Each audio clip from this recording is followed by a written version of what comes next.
여러분들이 진짜 궁금해 하실 이야기들이 또 나오는데요. GS 시즌에는 공부를 어떻게 하냐 이것도 많이 궁금해 하세요. 왜냐면 GS 시즌 들어가면은 그냥 정신이 없어지죠, 사람이. 맞아요. 눈 깜짝하면은 그냥 학원 와 있고. 그러잖아요. 일주일 훅훅 지나고. 일주일 훅훅 지나가고 8회 중에 2번 정도는 밖에 나가고. 그렇게 아니에요? 저만 했어요? 이제 여러분들 그렇게 하시면 안 되니까. 자, GS 시즌에는 공부를 어떻게 하셨는지 이게 좀 많은 분들이 궁금해 하실 것 같아요. 그래서 뭐 GS를 듣고 나서 복습을 어떻게 하셨는지 이거랑 만약에 시간이 부족하다 그러면은 나 이 루틴에서 이거는 꼭 했다 이런 것들 말씀해 주시면 좋을 것 같아요. 저는 이제 GS 공부할 때 가장 조심했던 것이 바로 기본서 회독 시간을 빼앗기지 않는 것입니다. 왜냐하면 주말에 토일 이렇게 쓰고 이제 복습하면 월요일, 화요일 이렇게 쑥 가면 기본서 읽을 시간이 사실 3, 4일밖에 남지 않아요. 근데 이제 실질적인 실력에 대한 체급은 기본서 회독하면서 올라간다고 생각하기 때문에 그 3, 4일 적어도 4일을 확보하기 위해서 월요일에 무조건 GS 복습을 끝내자 이 마음가짐으로 복습을 하고자 했고요. 또 복습을 할 때에는 저는 양이 늘려지는 것을 좋아하지 않아서 그 GS 틀렸던 것이나 몰랐던 개념 등을 기본서에 담거나해서 나중에 이 담거나된 책만을 시험장에 들고 가야겠다 라는 마음가짐으로 복습했습니다. GS를 복습하며 피드백이 되었는지 반드시 확인해야 한다고 생각하는데요. 예를 들어서 저는 이제 일반론을 좀 누락하고 사원포섭에 바로 이렇게 돌진하는 스타일이어가지고 시험 GS 쓰기 직전에 제 포스트잇을 봐요. 그럼 이제 일반론 꼭 쓰자. 그 다음에 뭐 팔리펜 뭉뚱거리지 말자. 이런 표현들을 완전 쓰기 직전에 보고 그 다음에 쓰고 난 직후에는 답을 맞춰보는 것이 아니라 이런 루틴들을 내가 잘 지켰는지 그런 자가 체크를 해서 내가 지금 GS를 잘 활용하고 있는지 돌아보려고 노력했습니다. 네, 저도 GS 복습을 항상 강사님들이 무조건 빨리 해라 라고 하지만 사실 잘 안 되잖아요. 그래서 제가 딱 기득 때부터 터득한 GS 복습 방법이 있었는데 무조건 나는 이 수업 시간 안에 복습을 끝낸다 이런 마인드였어요. 뭔가 기득 때는 네 문제 중에 모두 다 모르는 문제가 있는 건 아니잖아요. 내가 잘 쓰는 문제도 있고 알고 있는 문제도 있으니까 좀 여유가 생겨서 오히려 앞에서 강사님이 설명하고 계실 때 약간은 죄송하지만 기본서 빨리 펴서 스티커 붙여놓고 내가 못 쓴 부분은 이렇게 못 썼다, 누락했다 이런 거를 딱 그 수업 시간 내에 다 쓰려고 했던 것 같습니다. 고득점자 분들이어가지고 확실한 자기만의 복습 루틴이 있잖아요. 그러니까 여러분들도 요거 많이 또 참고하셔가지고 활용을 하시면 좋을 것 같습니다. 여러분들 진짜 궁금해할 거 이제 나오는데 진짜 답안을 잘 써야 돼. 결국 우리 시험은 답안을 잘 써야 되는 거잖아요. 우리 뭐 교수 되려고 하는 거 아니잖아요. 답안을 잘 써야 되는데 답안을 어떻게 하면 잘 쓸 수 있을까? 이게 진짜 사실은 제일 궁금하거든요. 그래서 우리 임빈 변호사님이 그걸 할 수 있게 만들었던 어떤 습관 그리고 본인이 생각할 때 내 답안은 이래서 수석급 답안이 나온 것 같다 하는 거. 그리고 우리 김예원 변리사님은 롤렉스를 깨끗하게 안 썼음에도 불구하고 굉장한 고득점이 나온 그 답안의 어떤 비법이 무엇인지 각자 설명을 해주시면 정말 좋을 것 같습니다. 제가 생각하는 좋은 답안지는 일단 채점하기 쉬운 답안지입니다. 그래서 쓸 때 채점 지향적으로 쓰려고 노력을 했는데요. 사실 쓰는 사람의 입장에선 내가 사원포섭에서도 분명히 된다고 말했고 또 계속 된다고 주장하고 있는데 언제까지 된다고 말해줘야 되냐 이런 생각을 쓰면서 사실 몇 번이고 쓰고 있으면 그런 생각을 하게 됩니다. 하지만 이제 채점하는 사람 입장에서는 된다고 계속 강조해줘야 얘가 된다는 걸 정확히 알고 썼구나 라고 생각할 수 있기 때문에 저는 지루한 한이 있어도 사원포섭에도 쓰고 결론에서도 쓰는 등 제가 알고 있음을 강조하려고 노력했습니다. 또 그것의 일환으로 가독성을 높이는 답안지를 구성하려고 했는데요. 사실 뭐 들여쓰기, 그 다음에 적극, 소극, 표현 등의 이제 답안지 스킬을 말고도 목차를 예쁘게 구성하려고 했어요. 문제를 푸는 느낌을 보여주기 위해서 예를 들어 발명자 판단 방법 이렇게 쓰지 않고 갑이 발명자인지 여부, 대시 적극 또는 소극 이런 식으로 문제를 풀고 있는 느낌을 주고자 그 목차 구성에 힘을 많이 줬습니다. 목차를 그냥 외운 목차를 그대로 쓰는 느낌이 아니라 이 문제에 맞는 목차를 내가 지금 풀면서 만들었다는 느낌을 주려고 하셨다는 거죠. 저는 제 상표 답안 작성의 팁 3가지 있는데요. 3가지? 네, 우선 답안 작성하기 전에 뭐 특히 어려운 문제나 단원점인 문제는 내가 답안 작성에 들이는 시간이 적더라도 나만의 논리 구조를 명확하게 하고 들어가자라는 생각을 했어요. 특히 단원점인 문제에서 쓰다가 약간 길을 잃어요. 그런 경험이 많아가지고 내가 아무리 답안 작성을 그냥 짧고 간결하게 하더라도 내 논리 구조를 명확히 하는 게 오히려 더 점수를 높일 수 있는 길이겠다라는 생각이 들었고, 답안 작성 중에 할 수 있는 팁은 그 단원점 문제에서 예를 들어 34조 같은 거 하나씩 검토하잖아요, 요건. 근데 해당하지 않는 게 있고 해당하는 게 있는데, 해당하는 게 아무래도 중요한 부분이니까 그 부분을 먼저 적고 해당하지 않는 거는 남는 시간에 맞춰서 좀 짧게 적으려고 했던 것 같아요. 그게 아니었으면 제가 GS 때 맨날 그 해당하지 않는 거 많이 적다가 실제로 그 중요한 부분을 놓친 적이 많아가지고 이런 방법을 고안해 봤고요. 마지막은 사안포섭, 상표는 사안포섭입니다.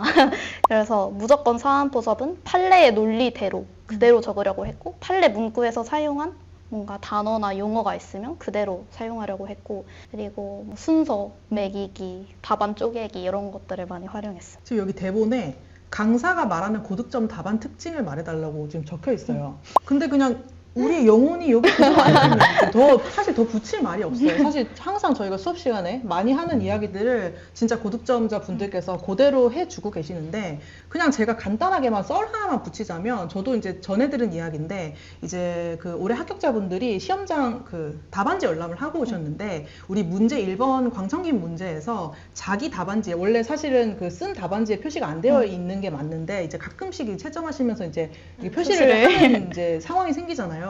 근데 그 주체별로 이렇게 동그라미가 쳐져 있었대요. 그러니까 그 문제 같은 경우 올해 문제 1번 광청김이 되게 복잡한 뭐 설문 3개가 나왔지만, 사안포섭이 굉장히 좀 까다로운 문제였단 말이죠. 판례도 뭐 쓰냐 마느냐도 있지만 사안포섭이 굉장히 까다로운 문제였는데, 그럼 채점자가 그렇게 표시를 했다라는 것은 결국은 그 주체별로, 즉 사안별로 배점이 있었다는 얘기잖아요. 여기서 우리가 다시 이제 중요한 걸 다시 되돌아보면 결국 뭐예요? 보고자 하는 것은 네가 문제를 풀 줄 아느냐 이거인 거죠. 그래서 사안에서 묻고 있는 것이 많다면 판례를 과감하게 포기하고서라도 사안포섭에서 누락 없이 잘 적는 거, 이것도 굉장히 득점이 중요하겠다라는 거를 제가 올해 이제 합격자 분의 어떤 썰로 또 한 번 더 느낀 건데, 여러분들도 특허도 그렇겠지만 특히 상표의 경우에 논점이 굉장히 많은 문제의 경우에는 막 판단 법리를 다 갖다 받기 위해서 시간을 투자한다기보다는 과감하게 시간 부족하면은 그 판단 법리를 사안포섭에 녹여서 논리적으로 이제 쓰는 게 더 고득점의 지름길이겠다. 올해 제가 또 채점 결과를 보면서 또 느낀 바니까 여러분도 참고해 주시면 좋겠습니다. 특허법도 고득점 답안에서 제가 신규 강사 때부터 계속 강조했던 게 뭐였냐면은, 제가 딱 신규 강사, 그러니까 7년 전에 처음 특허 강의를 할 때는 특허는 완전 민소 같은 과목이었어. 그러니까 사안포섭도 진짜 짧게 하고 일반론만 두껍게 쓰고 사안포섭 짧게 하고 이런 식으로 문제를 많이 풀었는데, 그 55회, 56회 이때 지나가면서부터 제가 생각했을 때 채점 기조도 그렇고 출제 경향도 완전 바뀌었다고 생각을 해요. 그때부터는 특허도 되게 상표스러워졌어요. 무슨 말이냐면은 사안포섭을 정말 길게 해야, 그러니까 그냥 길게 하면 안 되죠. 말 되게 길게 해야, 판례에 매칭 되게 길게 하는 답안이 점수를 되게 높게 받더라고요. 제가 예전에도 뭐 수석하는 분들, 뭐 특허 고득점 맞는 분들, 이런 분들 답안지 복기본을 실제로 보면, 임빈님 답안지도 봤지만 답안지를 보면은 수석이라고 해서 모든 논점을 다 맞추는 경우는 잘 없습니다. 오히려 몇 개 누락하셨잖아요. 뭐 그 직접 침해 판단할 때 뭐 청구항이 2개인데 뭐 하나만 쓴다든지, 뭐 물건 발명만 포섭을 한다든지 그랬는데도 불구하고 고득점이 나오는 이유가, 논점을 몇 개 누락을 해도 채점자가 쉽게 채점할 수 있게 그렇게 답안을 작성을 하고, 사안포섭을 정말 이제 문제를 풀었다는 느낌을 줄 수 있게 사안포섭을 하는 게 고득점에 되게 중요하지 않나, 이렇게 생각이 됩니다. 네, 여러분들 여기가 가장 중요했던 것 같아요. 사실 결국 우리가 평가받는 건 답안지니까 여러분들 여기서 좀 힌트를 많이 얻어 가셨으면 좋겠습니다.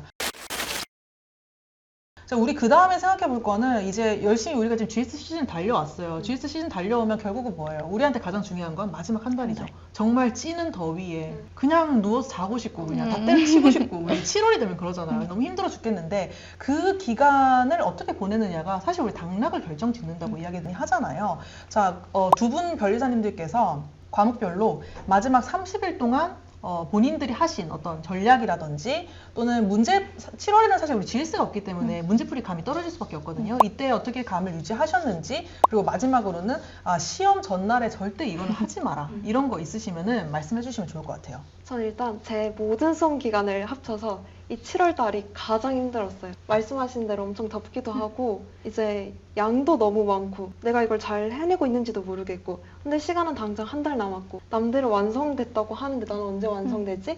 이런 생각이 들기도 해서 멘탈적으로 굉장히 흔들리는 달입니다. 그래서 제가 마음먹었던 건 이 달을 잘 보내자가 아니고 이 달을 그냥 보내자. 끝까지만 가자. 시험장에만 앉아있자 라는 마음가짐으로 그냥 루틴만 안 무너지게 유지하려고 노력했고 그게 큰 도움이 됐던 것 같습니다. 그리고 제가 마지막 한 달에 추천드리는 공부법은 바로 오답노트를 만드는 것입니다. 이제 그때 되면 모르는 개념이 있다기보다는 누락하는 개념이 정해져 있고 그리고 내가 문제 풀 때 실수하는 것들이 이제 계속 반복되기 때문에 그런 것들을 과목별로 모두 모아서 계속 읽다 보면 이제 내가 이런 것도 실수했나 싶을 정도로 지워지게 됩니다. 그 오답노트에. 그렇게 오답노트에서 계속 지우다 보면 시험장에 들고 갈 수 있는 한두 페이지에 정말 그 찐 오답노트만 생기기 때문에 그런 내가 틀렸던 것을 계속 내 것으로 만들어서 배제해 나가는 과정을 그 이 한 달 동안 했으면 좋겠습니다. 그리고 그때 본 것은 시험장에서도 기억이 납니다.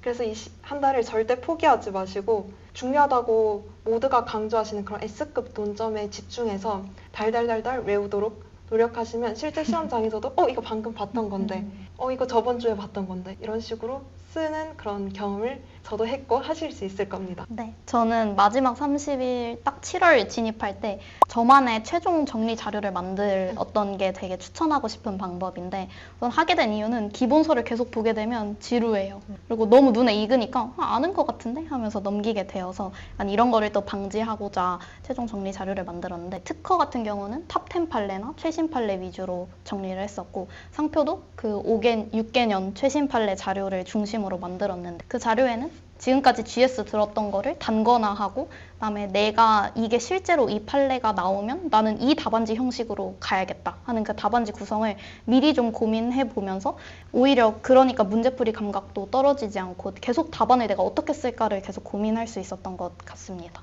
그리고 문제풀이 감각을 유지하기 위해서 50점이라도 매일 아침에 답안을 작성했는데 이것도 양을 늘리지 않기 위해서 제가 이미 썼던 GS 중에 점수가 좀 낮게 나온 문항들이 있잖아요. 그런 문제만 뽑아서 50점 분량의 문제를 썼던 기억이 납니다. 시험 전날에 절대 이건 하지 말아라 있을까요? 이 시험이 힘든 게 1일차, 2일차 이렇게 두 번을 보기 때문에 그 사이에 끼는 날이 정말 힘듭니다. 심지어 이번 시험에서는 첫째 날에 특허 상표를 보는데 상표에 광천김 나오고 상표 이번에 너무 어려워. 롤렉스 못 쓰고 이러니까 이제 민소 공부를 하기가 싫더라고요. 그래도 꼭 참고 내가 상표를 못 썼더라도 민소로 붙겠다라는 마음가짐으로 민소책을 거의 진짜 울면서 읽었던 기억이 있는데 결국 그게 시험에서 도움이 되었고 첫날 조금 망쳤다고 생각하더라도 둘째 날에 2과목이나 남아있기 때문에 절대 포기하지 않고 끝까지 가는 자세도 중요한 것 같습니다.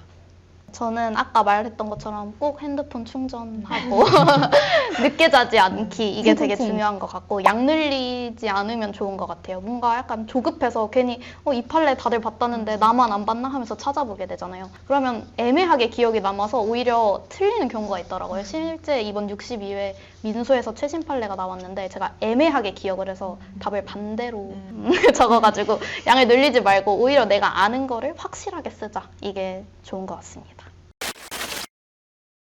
네, 이번에는 실제 시험장에서 어떻게 생존했는지 그 생존 스킬에 대해서 한번 이야기를 해볼까 하는데요. 첫 번째로 합격자분들께서 가장 당황했던 문제가 어떤 문제였는지 한번 사실 상표는 이제 모두가 다 한마음이실 것 같은데 그래도 한 번씩 네. 특허 상표 말씀해 주시면 감사하겠습니다. 저는 당황했다기보다 이제 특허 문제를 파본 검사를 하면서 이렇게 다 아는 거다. 근데 나만 아는 게 아니고 모두가 아는 문제다. 그래서 이렇게 모두가 아는 문제를 어떻게 써야 될지 라는 생각을 파본 검사하면서 생각했습니다. 그래서 제가 내린 결론이 답 잘 맞추고 사원포섭에 힘을 줘야겠다라고 결론을 내려서 판례를 기반으로 문제가 많이 나왔기 때문에 그 판례 표현을 빌려서 사원포섭을 엄청 구체적으로 하려고 노력했습니다. 그래서 이번처럼 모두가 아는 쟁점이 나왔을 때는 사원포섭 등에서 차별화를 가져가는 것도 중요하다고 생각합니다. 네, 저는 상표에서 어려웠던 문제, 모두가 어려웠을 텐데 1번, 3번 문제인데요. 1번 광천김 문제랑 3번 홀라 문제였는데 우선 1차로 파본 검사할 때 문제가 어디까지지? 했었고 두 번째는 적으면서 논점을 발견을 못 하겠는 거. 그 롤렉스 판례 제가 못 썼는데 제가 기본서를 이렇게 머릿속으로 쭉 훑어봤는데도 걸리는 게 없어서 진짜 이상한 거 다 썼고 저명상표 맨날 쓰는 거 있잖아요. 그런 거 막 쓰고 결국은 안 된다 뭐 약간 이렇게 많이 썼었는데 제가 사후적 고찰을 했을 때 이런 문제가 있으면 먼저 공부할 때 키워드를 하나로 여러 개의 단원이나 판례를 모아두면 좀 좋을 것 같아요. 예를 들어 상표가 저명하다는 게 나오면 그 저명과 관련된 모든 판례를 한번 이렇게 모아서 그거를 이제 각 단원마다 보지 말고 모아서 이렇게 한 번에 보는 시간이 있으면 좋을 것 같다라고 생각을 했고 근데도 제가 상표를 고득점 할 수 있었던 이유는 아는 문제를 확실히 적어서인 것 같긴 해요. 제가 2번, 4번이 쉬웠던 문제지만 확실하게 써서 고득점을 할 수 있었다라고 생각을 해서 특허와 다르게 만약에 어렵게 나왔다면 너무 어려운 문제에 끙끙 이렇게 앓지 말고 쉬운 문제에 오히려 집중해서 내가 적을 수 있는 걸 확실히 적자라고 생각하면 좋을 것 같습니다. 다음으로는 판례를 가지고 우리가 사안포섭을 답안에다가 작성을 하잖아요. 그 사안포섭을 쓸 때 본인이 쓰는 어떤 문장 구조가 있다면 그게 조금 궁금합니다. 예를 들어서 문장을 짧게 쓰는 사람도 있고 길게 쓰는 사람도 있고 문장마다 뭔가 로마자로 구분해서 쓰는 사람도 있고 원문자로 표시하는 사람들도 있잖아요. 두 합격자분들은 어떤 방식을 사용하셨나요? 저는 이제 판례를 논리 구조 단위로 원문자로 나타내서 표기를 했습니다. 그리고 제 포인트는 그 원문자 그대로 사안포섭에 이제 문제에 있는 그런 갑을 그 다음에 뭐 발명 A 이런 표현들을 넣어서 그 원문자 순서 그대로 판례 표현에 대응하여 포섭을 했습니다. 이렇게 하면 채점자에게 내가 이 판례를 정확하게 이해하고 있고 이 문제에 대입해서 잘 풀었다. 그래서 내가 맞다 이렇게 주장할 수도 있고요. 그리고 사안포섭을 뭘 해야 될지 길을 안 잃는데도 도움이 됩니다. 그 판례 넘버링 한 그대로 이제 사안포섭을 하면 되기 때문에 뭐 양을 만든다거나 내가 새로운 표현을 넣는다거나 하는 고민 없이 바로바로 대응해서 사안포섭을 기계적으로 할 수 있게 됩니다. 저도 판례를 공부할 때 우리가 왜 판례를 공부하는지를 한번 떠올려 보면 좋은 것 같아요.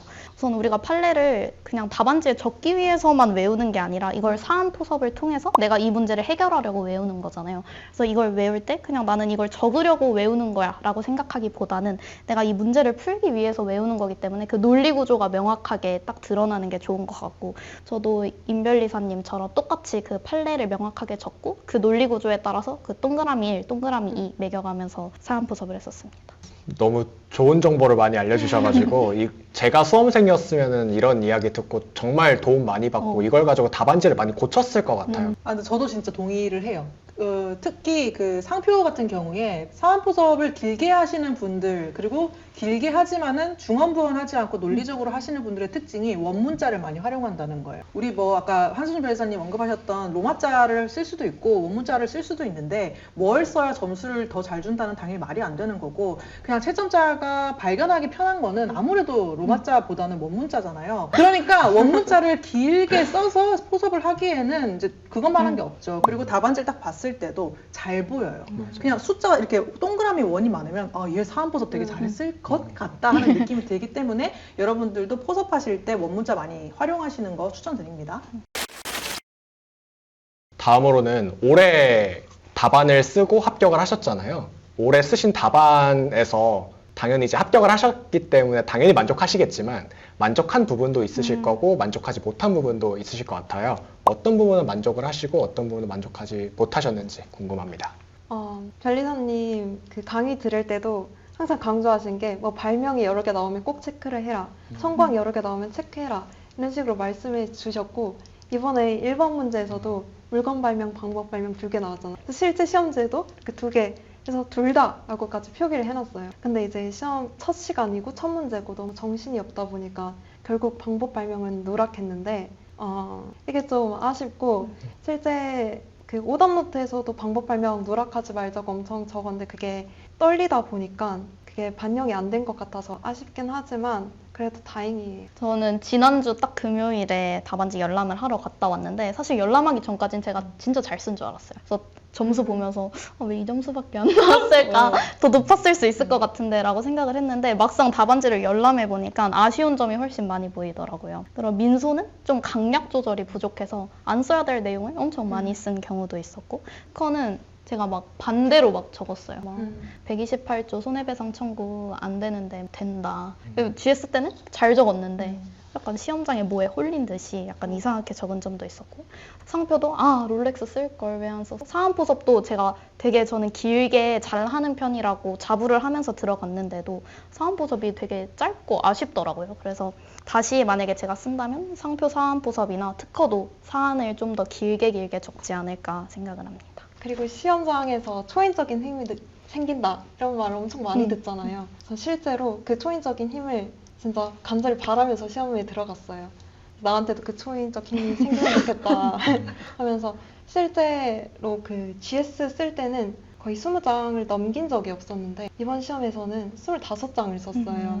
그만큼 너무 간절하고 그리고 이미 많이 봤던 게 나오니까 필속도 빨라지고 그다음에 자신 있게 많이 쓸 수 있더라고요. 그래서 그 초인적인 힘을 믿으셔도 될 것 같습니다.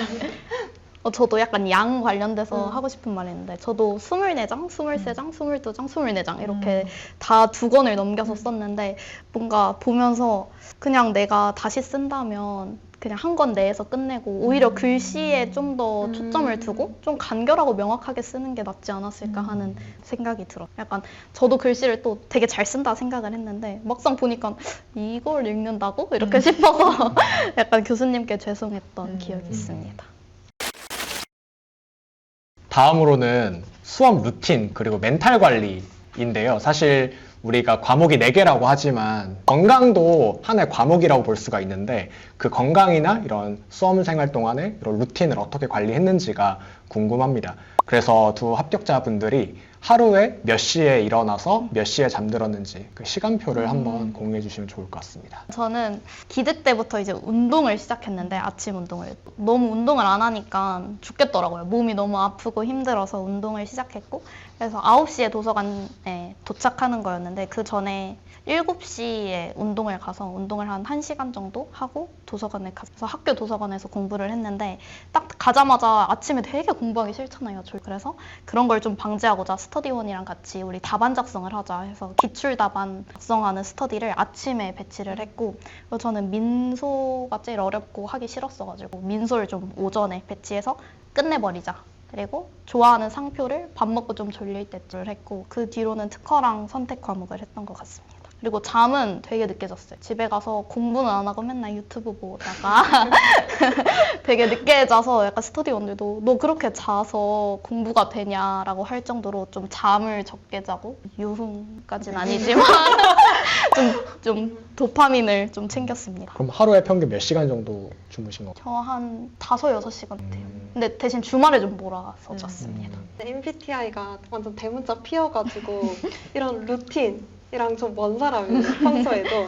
그래서 저는 오히려 그 수험생은 왠지 루틴이 있어야 될 것 같잖아요. 9시에 일어나서 밤 11시까지 공부해야 될 것 같고 이런 남들의 루틴에 영향받지 않으려고 그리고 그런 거에 스트레스 받지 않으려고 일환으로 보통 수험생들이면 다 아는 어플인데 열품타 공부 시간을 보통 측정하시는데 저는 그런 걸 재면 막 난리가 나요. 늘쓴 저만의 막 체계적 루틴이 없어서 그래서 오히려 어플을 삭제하고 나는 시간 말고 일로 보여주겠다 양보다 라고 생각하고 타인의 그런 루틴화된 일상에 영향받지 않으려고 노력했습니다. 그리고 근데 또 너무 영향 안 받으면 나태해진단 말이죠. 맞아. 너무 수험생 같지 않은 삶을 살면 안 되니까 그런 것들 이제 스터디로 말씀해 주신 것처럼 이제 아침 스터디 해서 아침에 오게끔 만들고 이제 퇴근 스터디 해서 한 10시, 11시쯤에 잡으면 그게 끝나야 집에 갈 수 있으니까 그 중간에 집에 가지도 못하게 만들고 또 저는 밥만 먹으면 그렇게 졸렸어요. 식곤증이 너무 심해서 이제 한 오후 1시 정도에 스터디를 잡아서 스터디를 하면서는 잘 수가 없으니까 그때 스터디를 잡곤 했었는데요. 이런 식으로 내가 공부가 취약한 타임에 스터디를 배치해서 그 시간조차 잘 활용할 수 있도록 했습니다. 이게 사실 정혜진 변리사님 그 합격 수기에 이런 이야기가 있지 않아요? 제가 사실 집에서 혼자 맥주 마시면서 정혜진 변리사님 합격수를 보고 운 적이 있거든요. 저희 합격을 이미 했는데 운 적이 있어. 아니 이 사람 글을 왜 이렇게 슬프게 쓰는가 이러면서 운 적이 있는데 네, 저도 정말 공감을 해요. 이게 자신이 가장 공부가 잘 안 되고 이럴 때 그거를 어떤 규칙을 정해서 그걸 견뎌내야지 거기서 자신의 의지를 뭔가 난 할 수 있어 이렇게 시험해 보는 게 오히려 별로 좋은 게 아닌 것 같습니다. 합격자분들이 가장 힘들었던 순간 그리고 어떻게 극복했는지 한번 말씀해 주시면 좋을 것 같습니다. 저는 딱 기득 4월, 5월쯤에 딱 슬럼프가 와서 공부를 하기가 그랬던 순간이 있었고 괜히 공부도 집중이 잘 안 되고 공부를 끝내고 집만 들어가면 막 눈물이 왈칵 나는 거예요. 이유도 없이. 그때가 되게 힘들었었는데 딱 그때 제가 그 나지혜 변리사님, 정혜진 변리사님 상담을 신청해가지고 너무 힘들다 했더니 변리사님이 왜 하기 싫냐 이렇게 분석적으로 해주셨어요. 그래서 약간 너무 불합격할 것 같아서 두렵고 너무 막막하다 합격까지의 일상이라고 했더니 그런 걸 왜 신경 쓰냐 지금 나는 내가 할 수 있는 최선을 다해야 된다라고 하시고 그리고 무조건 합격할 것 같다. 오히려 의지를 얻고 공부를 할 수 있게 됐고 또 나지혜 변리사님도 저한테 올해 무조건 합격이다. 답안지를 봤을 때 자기가 약간 딱 합격 레이더가 있는데 무조건 올해 합격이다라고 해서 더 힘을 내고 공부를 할 수 있었고 또 그 공부 루틴이 깨지지 않기 위해서 암기 스터디랑 기본 수업 회독 스터디를 해가지고 공부를 아무리 하기 싫어 해야 되니까 했던 기억이 있습니다.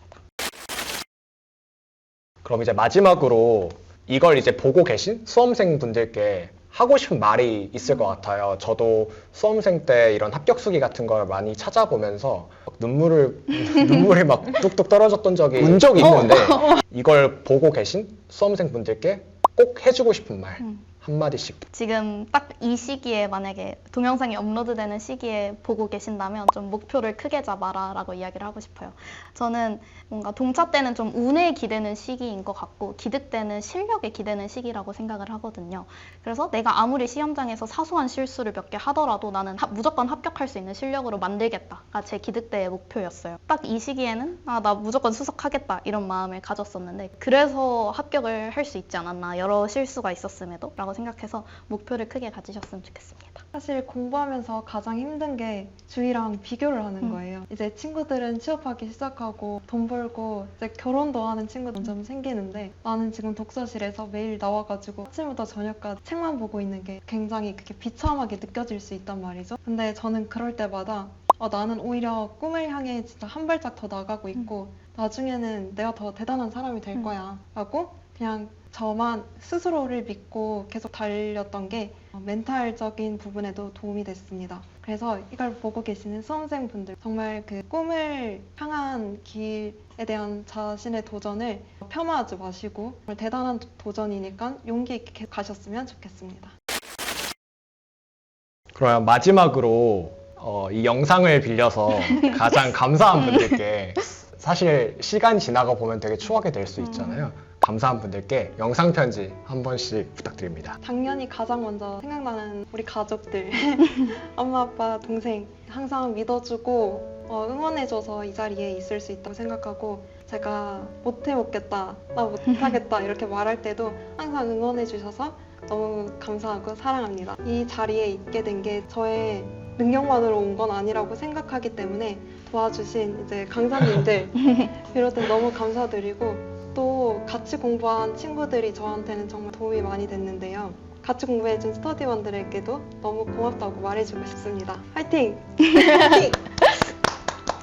저도 제일 먼저 가족이 생각나는데 저희 엄마가 완전 대문자 T여가지고 맨날 나 시험 합격할 수 있을까 하면 할 수 있다고 맨날 이야기를 해주시고 엄마한테 고맙고 믿어줘서 그리고 시험 울 것 같아. 어떻게 올려? 고맙고 사랑한다고 얘기하고 싶고 그리고 다른 가족들도 지원해주고 마지막까지 응원해주고 합격했을 때 누구보다 기뻐해줘서 고맙다고 얘기를 하고 싶고 제가 또 수험 기간 내내 만나던 남자친구가 있어요.